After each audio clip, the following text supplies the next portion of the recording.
Galera, chegou uma nova geração de produtos da Alienware. Este cara é o M15R6. Ele traz várias atualizações de hardware e para nós aqui no Brasil tem uma atualização muito importante. Esse cara vai ser fabricado aqui no Brasil.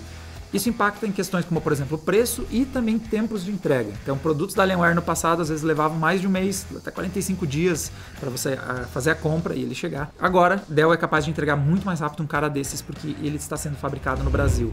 Ele conta com processadores da 11ª geração Core i7, o 11800H. Isso quer dizer que em todas as suas versões ele vem equipado com 8 núcleos e 16 threads. Ou seja, na parte de processamento, ele é um processador muito robusto. E a placa de vídeo varia. A gente tem modelos com RTX 3060 e o cara que a gente vai testar aqui é o mais robusto, equipado com RTX 3070. Resto de configurações, 2 módulos de 8 GB, então nós temos um dual channel de memórias de 3200 MHz CL20. No vídeo de hoje, galera, a gente vai experimentar, ver o nível de performance que esse cara é capaz de entregar. Então, partiu a vinheta.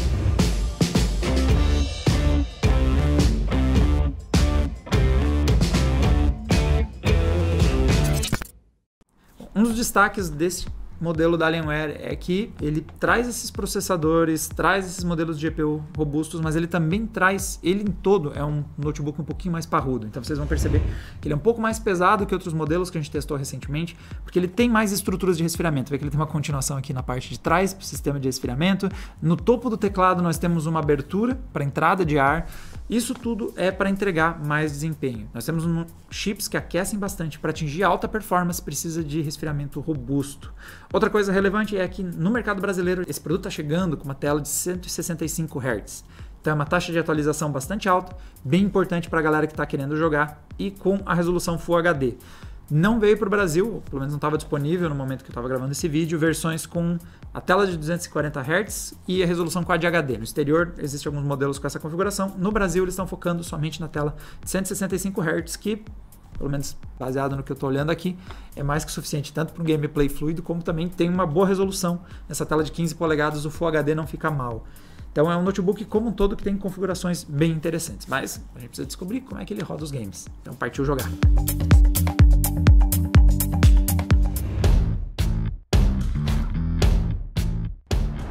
Bom, galera, uma coisa importante da metodologia que a gente vai seguir aqui é que eu vou fazer a captura via GeForce Experience. A gente já tem outros vídeos mostrando como impacta a performance do computador você usar uma placa de captura e usar a porta externa. Então eu quero trazer a experiência de jogar na própria tela do dispositivo, mais próximo que eu consiga usando o próprio GeForce Experience para gravar o gameplay. E ele impacta um pouco na performance. Então agora, ó, 215, 220 FPS. Comecei a captura. 202, 211, a gente está perdendo menos de 10%. Pelos nossos testes, normalmente você não perde tanto da performance, é o cenário mais próximo de eu mostrar para vocês o desempenho dessa máquina rodando na própria tela dele. Esse gameplay, eu estou começando aqui com Rainbow Six Siege, é um game competitivo, então a gente está mirando altas taxas de quadro e tá bom nessa tela de 165 Hz. Eu tô acostumado a jogar numa tela com uma frequência mais baixa que isso lá em casa, eu tô sentindo a diferença da fluidez aqui. Já estouraram meu sensorzinho. Ah, como é que eu não matei? De novo. Vaza de novo. Não, como eu... O resultado que a gente está tendo aqui, vê que a 3070 ela já não está mais 100% de uso, ela está jogando em Full HD qualidade Ultra, ela está super dimensionada para jogar Rainbow Six Siege. Mas aqui a gente tem uma carga gigantesca no processador, você precisa de muito poder de processamento e o 11800H está conseguindo entregar esse nível de performance que a gente tem aqui. Mesmo com a captura, a gente está jogando 180, 190, quase 200 frames. Ha! Deixa eu escapar, né? Então, como pode ver nessa primeira rodada, a gente praticamente o tempo todo está excedendo os 160 frames, ou seja, sobrando por essa taxa de atualização de 165 Hz e na verdade está próximo dos 200 FPS em alguns trechos. Lembrando que eu estou tendo aqui um impacto de fazer esse gameplay com o GeForce Experience aberto. Então, isso aqui também seria mais ou menos a experiência que você teria transmitindo esse jogo. Esses 180, na parte mais baixa que eu vi ele rodando na faixa dos 160 frames. Caramba, esse cara matou gente.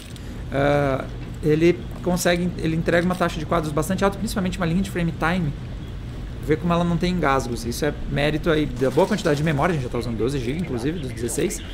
E também aí da alta performance do processador, que está aí na casa dos 3.3 nesse momento, e principalmente da performance também da GPU, a 3070 tá voando. Bom, partiu para o próximo game. Próximo game que a gente vai dar uma olhada, galera, já tô aqui rodando o Counter-Strike, ver quantos quadros a gente vai conseguir pegar. Tô jogando em Full HD, qualidade ultra, mas como eu já disse, especialmente no CS, isso não impacta muito a RTX, isso aqui é um serviço principalmente de processador, é a capacidade do... Diego, cego? A capacidade do Core i7 de 11ª geração em entregar uma alta taxa de quadros. E aqui no CS a gente tá jogando 150, 200 quadros, ele tá variando bastante, não tá dando stuttering, que é bom. Nossa linha de frame time tá sempre aí com poucos milissegundos entre cada frame. A sensação é muito legal de jogar por causa da alta taxa de atualização do monitor. 165 Hz faz a imagem parecer muito suave. Minha pontaria que não ajuda. E um detalhe importante, principalmente para o nível de ruído que vocês estão percebendo agora, nós estamos jogando numa configuração que é desempenho, alto desempenho. Então, esse notebook tem configurações que vão desde o silencioso, que faz ele realmente reduzir as fãs, reduzir a operação das fãs, pode reduzir frequência, fazer uma série de modificações do funcionamento do notebook para ele produzir menos ruído. Esse não é o modo mais barulhento, ele tem um modo turbo, que aí ele realmente vai pôr as fãs em altíssima rotação, vai realmente forçar o limite, o sistema vai tornar inclusive incômodo usar ele. Aqui, como ele está operando agora, tá pegando bastante, o quadcast está logo do lado dele, então é bem... Sai daí, ô! É perceptível o nível de ruído que ele está produzindo, mas, por exemplo, quando eu coloco os fones eu já não escuto. Por isso que eu tive até tirar para ter certeza que ele estava produzindo ruído. É o tipo de coisa que talvez incomode quem está ao teu lado enquanto está jogando, mas você com fones provavelmente não vai se incomodar. Podemos até aqui fazer a comparação. Morri. Agora a gente está jogando, está pegando uns 3.800 MHz, a frequência está aí na casa, a taxa de quadros está 120, 140 quadros. Tá operando aí na faixa dos 86. Vou experimentar mudar o perfil de funcionamento dele. Que pontaria ruim hoje. Então vou trocar ele para o modo silencioso, para a gente ver como é que muda a produção de ruído e a performance. Quer dizer, acabou rodando. Ok, agora sim vamos poder comparar. Estou rodando agora no mapa Safe House. Estamos jogando entre... varia, né? 160 frames até 200. E novamente estamos ao 3.8, 3.9 na frequência, mais ou menos na faixa dos 80 graus do processador, que é o componente mais estressado nesse momento. Vou vir aqui e mudar para o modo desempenho. A gente tinha velocidade total, que seria o mais pesado no sistema de fãs e tudo mais. Vou trocar e vou pôr no modo de energia equilibrado. Vou trazer tanto a parte de alimentação quanto a parte de térmica para um patamar mais neutro. E morri.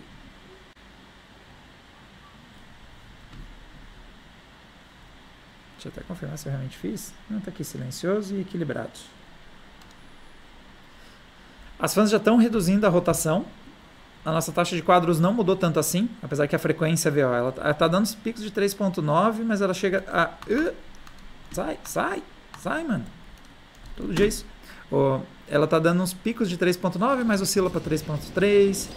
Eu gostaria, uma das coisas que não me agradou na configuração do decibel foi a questão desse perfil silencioso. Eu acho que ele ainda é muito agressivo nos games. Então, por exemplo, ele ainda está pegando uns 4, 3.9, ele está pegando umas frequências altas de processador e as fãs não estão tão silenciosas assim. Então, eu acho que faltou na configuração via software você realmente ter um modo bem agressivo que puxa as frequências lá para baixo e que ele realmente opere de forma silenciosa. O consumidor pode fazer isso através de outros softwares e tudo mais, ou pode fazer configurações no software da Alienware, mas eu gostaria que por padrão o modo silencioso fosse realmente bem agressivo. Fãs com rotação baixa, frequências baixas de processador, até porque aqui a gente tem um 816 da Intel, um 8 núcleos 16 threads, é um processador muito potente. Se ele tivesse um modo agressivo com todos operando, por exemplo, 1 GHz para você usar bem modo office, assim, sabe? Uso cotidiano normal, aumentaria a autonomia de bateria e realmente faria ele ficar muito silencioso. Infelizmente, mesmo o modo silencioso dele, eu acho ele meio agressivo nas configurações. Vê que a gente ainda está jogando a 160 frames, entendeu? Pegando 3.7, 3.8 no processador, dava para ser menos no modo silencioso. Dava para ser mais agressivo nessa redução das fãs e das frequências. Mas vamos ligar de novo o modo alto desempenho e vamos jogar outra coisa.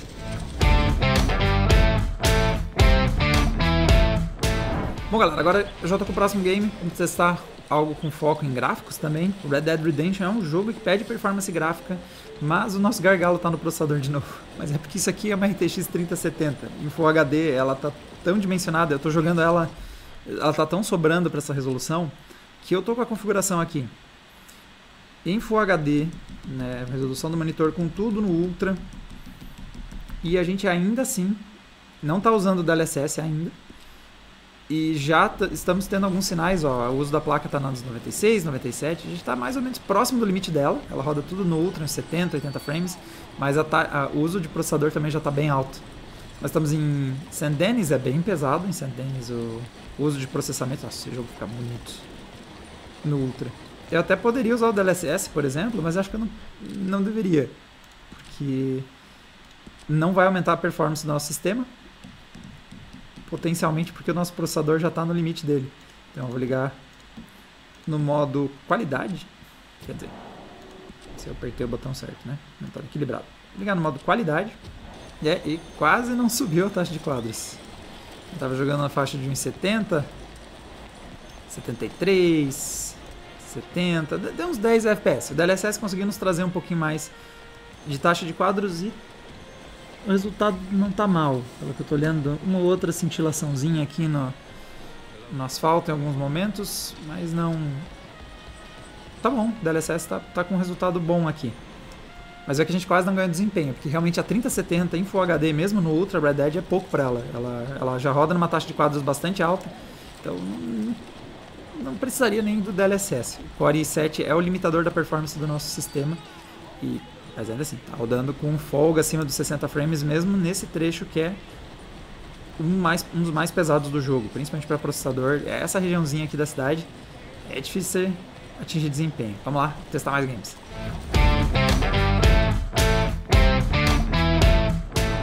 Bom, galera, próximo jogo que nós vamos dar uma olhada aqui, vou jogar um pouco de Control, que é uma das melhores implementações do Ray Tracing que a gente tem em jogos até o momento, e pode ser bem pesado por conta disso. Só que como a gente está com uma 3070, deixa eu até mostrar para vocês, eu configurei tudo isso aqui.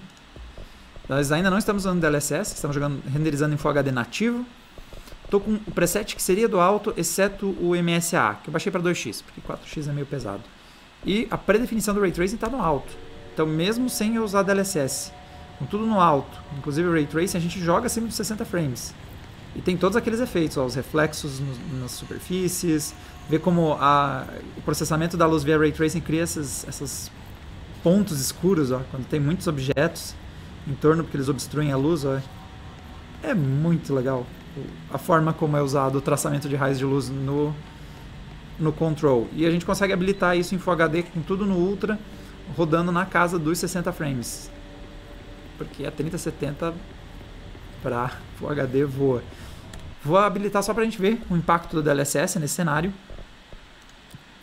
Então vou usar a resolução maior que ele deixa me renderizar, que é em HD, e ampliar para Full HD via DLSS. E cá estamos. Como eu estou com uma tela de 165 Hz, eu sinto a diferença da fluidez, mesmo bem acima de 60, eu sinto como a movimentação fica muito mais suave. Também noto um pouquinho de uma leve redução na definição de alguns dos elementos. O DLSS ele trabalha muito bem com resoluções altas, como 4K. Em Full HD ele já começa a ter um pouquinho mais de artefato, mas o resultado ainda está bem satisfatório. Eu sinceramente não sei se eu jogaria com 100 frames em DLSS ou 60 frames em resolução nativa. Eu ficaria na dúvida. Mas ó, os efeitos de reflexos das coisas estão muito boas. Muito bom. Então dá pra ver como tem performance aqui para encarar um jogo com gráficos no alto e com uso intenso de Ray Tracing. Bora jogar mais coisas. Próximo teste, galera. Já estou aberto aqui com New World, MMORPG da Amazon, lançado recentemente, que gosta de derreter umas placas série 30, mas acho que a gente está seguro. Tomara que o projeto da Alienware dê conta. Nossa, essa entrada dessa cidade é sempre uma tristeza para taxa de quadros em tudo que eu testo. Sempre dá essa quedinha para uns 30, 40. E aqui dentro da cidade a gente está com gameplay na faixa de uns... Agora está estabilizando uns 50. Está variando bastante de 50 e 60. Aqui a gente está tendo um pouquinho mais de stuttering. E que a taxa de quadros ali, a linha do frame time está meio... Ataque cardíaco, quase desenhando o símbolo do Adrena ali. Não tá horroroso, mas eu que tava jogando Control, Red Dead, já joguei muitos jogos, o Rainbow Six, todos eles com frame time lisinho, eu vejo, ó, quanto, esse trem é ruim de jogar. E aqui a carga de processador, galera, nossa 3070 tá com qualidade alta em Full HD, mas o que pesa nesse jogo realmente é a parte de processador, porque é MMORPG, tem muita gente jogando no mapa, a cidade é complexa. Tem gente que fala mal da programação do jogo, talvez também não esteja ajudando nesse momento. Então dá pra jogar, claro, com facilidade isso aqui. Se você não gostou da instabilidade, talvez, sei lá, mano. Eu travaria a 30 isso aqui. Porque, sei lá, esse jogo não é... Agora ele ficou lisinho. Eu acabei de jogar 165, um monitor de 165 Hz a 200 frames. Aí eu venho aqui, trava a 30... A minha qualidade de vida foi embora bem rápido. Mas pelo menos não tá mais dando stuttering, ó. O jogo tá fluindo de forma mais constante. Talvez eu vou fazer, vamos negociar aqui. Inclusive, é uma coisa relevante. Esse monitor tem suporte a taxa de atualização variável. Então, por exemplo, eu posso pôr a 50 frames aqui e eu não tô vendo tearing. Então, a gravação não vai ter tearing, porque a gente está usando GeForce Experience para captura. Mas eu também não estou enxergando tearing, porque está habilitada a atualização dinâmica, variável junto com a GPU. Então, independente da taxa de quadros que eu for tentar estabilizar o jogo, ó, ele já ficou um pouquinho mais estável. Provavelmente em 45 ele vai ficar firme. Eu consigo jogar e não tô tendo tearing, apesar de eu estar escolhendo umas taxas bem quebradas de quadro. Eu não tô vendo aquela tela partida. Isso é mérito aí da taxa de atualização variável disponível nesse modelo aqui. Ok, partiu para outro jogo que... Olha até que é feinho, né? Coitado. Do lado das coisas que eu acabei de jogar, ele ficou tão feio.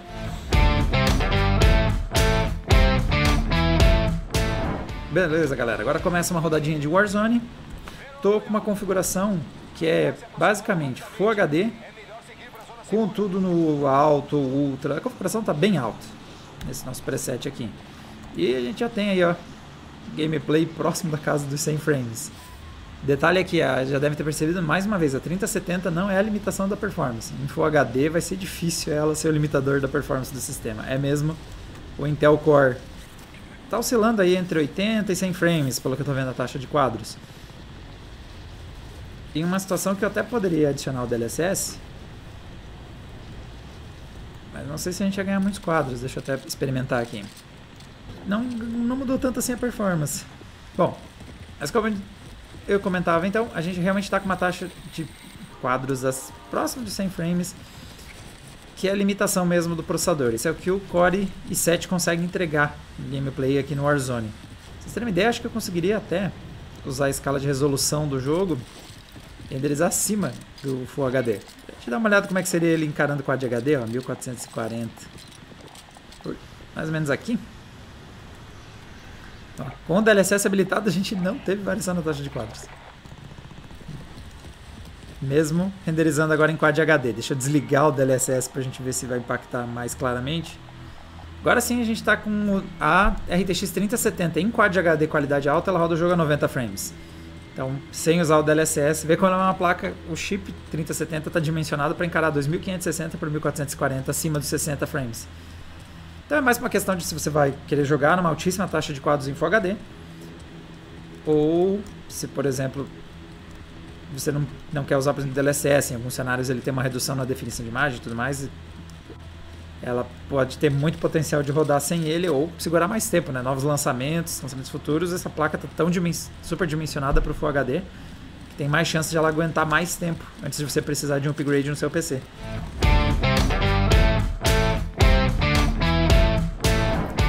Outra parte relevante aqui do Alienware é a parte de software. Ele tem alguns aplicativos que vêm já pré-instalados, como por exemplo o My Alienware, que vai te direcionar para alguns fóruns, para dicas de compra de acessórios, de configuração do seu notebook, como fazer modificações no funcionamento dele.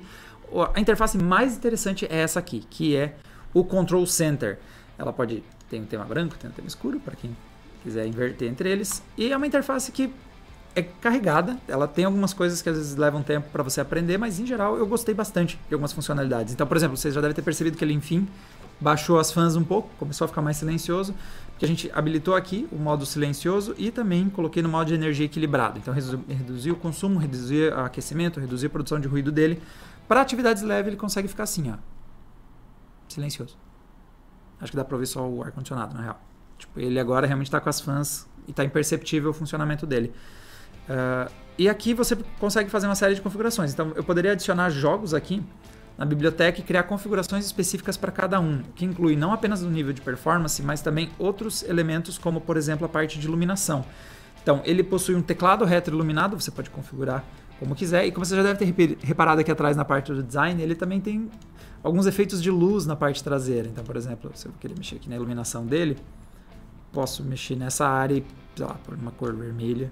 Você pode inclusive configurar baseado no jogo que você está jogando, você pode mudar o padrão de cor, estilos. Tem esse tema Pulse que vai deixar pessoas em torno de você bastante incomodadas, eu acho, mas dá para configurar mais devagar. Por exemplo, eu estou fazendo muito rápido, dá para deixar ele mais cadenciado, por exemplo, dá para você escolher outra cor. Então você pode configurar isso e pode configurar para diferentes jogos. E ele tem também esse modo fusão aqui, que é onde você vê a questão de funcionamento. Então você pode ver, por exemplo, a frequência do processador, a frequência da GPU, pode ver a frequência das memórias, aqui o painel 3200, informações de timings delas, questão de temperatura, você pode, tem alguns perfis já definidos, você pode, por exemplo, então aqui combinar com determinados jogos, se você quer o modo silencioso, para outros jogos você quer alta performance, para os jogos você quer algo mais silencioso. E também tem alguns perfis de configuração do sistema de som. Se você quer dar reforço nos graves, você pode mexer na equalização tanto dos alto-falantes, como a tradução para o português brasileiro aqui está meio português de Portugal, aqui está os auscultadores. Então você pode fazer um balanço aí dos seus auscultadores. Então tem algumas coisas, principalmente a parte de iluminação e a parte da configuração de operação do notebook de frequências, que é interessante. Eu gostaria que tivesse aqui ajustes melhores, principalmente, pelo menos dando aquele aviso, sabe, quando você tá para fazer overclock ou vai mudar tensões ou esse tipo de coisa, ele dá alguma margem, ou por exemplo, você mexer qual é a operação da placa de vídeo, se você vai querer ela consumindo mais energia, vai querer pôr ela num perfil mais discreto para aquecer menos. É um produto entusiasta que eu gostaria que essa interface desse um pouquinho de liberdade para o consumidor, com todas aquelas clássicas mensagens do tipo, daqui para frente é sua conta e risco, mas dá um pouquinho mais de liberdade para alterar os funcionamentos. Então, por exemplo, como eu falei, eu gostaria que o perfil silencioso fosse mais agressivo. Então, se eu venho aqui, eu já estou no modo silencioso, inclusive, e no modo equilibrado de energia, e ver que nós temos um processador a 3.5. Tipo, podia baixar para 1 GHz aqui. Eu estou no Windows, eu não preciso de 3.6 GHz, eu tenho muitos núcleos aqui. Então, essa é a única parte que eu gostaria que fosse um pouquinho mais longe esse software. A interface é bonita, ele tem umas funcionalidades bem legais. Poderia só, já que é um produto, a gente não está falando de um notebook convencional, a gente está falando de um notebook, um produto entusiasta, eu gostaria que ele desse um pouquinho mais de espaço para o consumidor modificar o seu funcionamento. Bom, vamos dar uma olhada na parte interna, como é que fica o Alienware quando aberto, para ver a possibilidade de upgrades, também a questão de manutenção, limpeza e tudo mais. Então, não tem muito erro. Aqui na parte de baixo, que a gente tem acesso aos parafusos de abertura dele, também já dá para ver um pouco do sistema de entrada de ar, de arrefecimento. É só tirar esse conjunto de parafusos. Então nós temos aqui 3, 6, 8 ao total.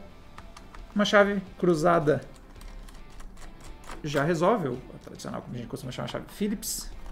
E você aí retira toda essa tampa em uma única parte. Os parafusos inclusive ficam fixos aqui, alguns deles ficam fixos na carcaça, então fica até mais fácil para você retirar. E aqui nós temos acesso à parte mais prática de acessar esse notebook. Então nós temos, nesse modelo no momento tem um SSD, mas vê que nós temos disponibilidade de mais um aqui na lateral. Tem até um dissipadorzinho de calor de cobre instalado aqui. Do lado aqui nós temos outro SSD M.2, então você consegue instalar dois SSDs M.2, já é um bom upgrade de armazenamento. Tem uma marcação aqui, ó, DIN A e DIN B. Aqui uma proteçãozinha. Já está aqui as duas memórias. Então nós temos, como eu disse, um dual channel de memórias a 3200 MHz. Você consegue fazer aqui fácil um upgrade, uma modificação. Tem algumas fitas aqui protegendo alguns circuitos, algumas coisinhas adicionadas pela Alienware. Bateria está aqui, bastante visível. E como vocês podem ver ali também, nesse cara nós não temos nem o disco, que está ficando cada vez mais raro, especialmente modelos gamers. É difícil você ter DVD, Blu-ray, qualquer coisa do tipo. Mas também não há armazenamento do tipo SATA, aqueles de 2,5 polegadas. Então esse é um dispositivo que todo o projeto dele está concentrado nessa região e vê que ele não é um sistema que use SSDs ou HDs de 2,5 polegadas. Aqui já dá para ver algumas das fãs, né? Já consegue as duas fãs operando aqui. Já vê parte do sistema de resfriamento, umas estruturas aqui em cobre, e vê que para você dar manutenção na parte do sistema de resfriamento já fica um pouco mais difícil. Aqui a gente já envolve abrir mais estruturas. Então, para limpar aqui as aletas, aqui a gente já consegue limpar pelo menos as fãs. Mas para fazer uma limpeza mais completa, principalmente na área de resfriamento aqui atrás, na estrutura que está aqui, aí já precisa desmontar mais coisas. Então, para limpeza não está muito fácil. Acredito que seja melhor realmente usar a própria assistência da Dell, que ela trabalha no Brasil muito bem com isso, para dar aquela manutenção, limpeza, troca de pasta térmica, esse tipo de revisão. Talvez seja uma melhor pedida deixar por conta deles, porque não está tão acessível a parte de resfriamento. Agora, se você quiser fazer um upgrade de memórias ou no armazenamento, realmente tirar essa tampa e instalar um SSD está bem fácil. Está bem acessível esses dois espaços aqui. Bom, galera, impressões com o gameplay. Nós temos vários dos recordes na nossa bateria de testes. Então a análise já está disponível no adrenaline.com.br. Esse cara entrega recordes tanto na parte de GPU, porque é um 3070, é o modelo mais potente que a gente tem hoje na nossa bateria de testes de notebooks, quanto também na parte de processador. Então esse modelo está superando o nosso recorde anterior, que era o modelo da Avel, o A72 Live, que tinha 8 núcleos de 16 threads, mas era na 10ª geração Core. E também era num projeto mais fino, era um notebook bem mais leve, menos de 2 kg, ele era bem menos parrudo que esse cara aqui. Então a gente vê a diferença de você ter um sistema de resfriamento mais robusto. Por um lado ele é mais pesado, especialmente quando a gente dá uma olhada na fonte dele, que quase adiciona mais 1 kg para o pacote todo. Então ele é um notebook mais pesado, precisa de uma fonte de 240 watts, mas em compensação esse sistema de resfriamento entrega esses recordes de performance. Então a gente vê as taxas de quadros mais altas, os testes, especialmente ali da parte profissional e de renderização, os recordes todos estão com esse cara aqui, porque ele é capaz não apenas de ter 8 núcleos e 16 threads, mas também mantém as frequências altas graças a esse sistema de resfriamento. Mas em contrapartida tem essas questões. Ele é um notebook mais pesado, ele não é tão discreto quanto alguns outros modelos que a gente testou. Então para o cara que está procurando esse balanço entre portabilidade e performance, mais na direção da performance, esse aqui é o melhor modelo que a gente já testou. Ele bate todos os nossos recordes em todos os nossos testes, com raras exceções, como por exemplo de bateria, que ele entrega 6 horas de autonomia em atividades leves, e que é um bom resultado para um notebook com alta taxa de atualização de tela, com uma Core i7 e com uma RTX 3070, 6 horas de autonomia até que dá para arriscar sair uma tarde sem o carregador na mochila se você for fazer coisas leves. Lembrando que esse teste é no modo economia de energia e em atividades leves. Se você abrir um jogo é 50 minutos de autonomia, 1 hora no máximo. Então ele é um modelo muito interessante. Apesar do custo alto, ele não está tão diferente de alguns outros modelos equipados com esse hardware. Então a gente está acostumado a ver a marca Alienware, está agregado essa coisa de custo por conta de ser grife, né? Ser uma marca grife. Ele não está tão mal comparado com outros modelos com os chips 3070. Então ele acaba se tornando, mesmo em questão de custo, para quem está procurando especificamente essas configurações, ele acaba não sendo tão mais caro que alguns outros rivais e tem esse ponto alto de ter um excelente design e ter uma performance muito alta graças a esse sistema de resfriamento. Ele está na faixa de uns R$12 mil na configuração mais básica, que já traz um SSD de 512 GB NVMe, que definitivamente não dá mais para ter notebook sem um SSD. E também traz uma 3060 e o Core i7. Esse Core i7 de 8 núcleos é uma boa pedida para quem quer trabalhar e precisa de poder de renderização, ele é bem potente. E a configuração com RTX 3070 já sobe para casa aí já de uns 14, quase 15 mil reais. Particularmente, baseado no que eu joguei aqui, eu acho que dá para ir tranquilo com a configuração da 3060. A gente ficou ao longo de muitos momentos do gameplay dispensando o DLSS, porque ele não se fazia necessário, a 3070 estava cuspindo muitos quadros. A 3060 vai ter uma diferença de performance, mas não vai ser tão grande, e habilitar o DLSS, que a gente não estava aproveitando, porque a 3070 estava sobrando muito, a 3060 vai rodar tudo no Ultra, em Full HD, e eventualmente, se você quiser buscar uma taxa de quadros mais alta, ou baixa para o alto, ou usa o DLSS quando ele estiver disponível.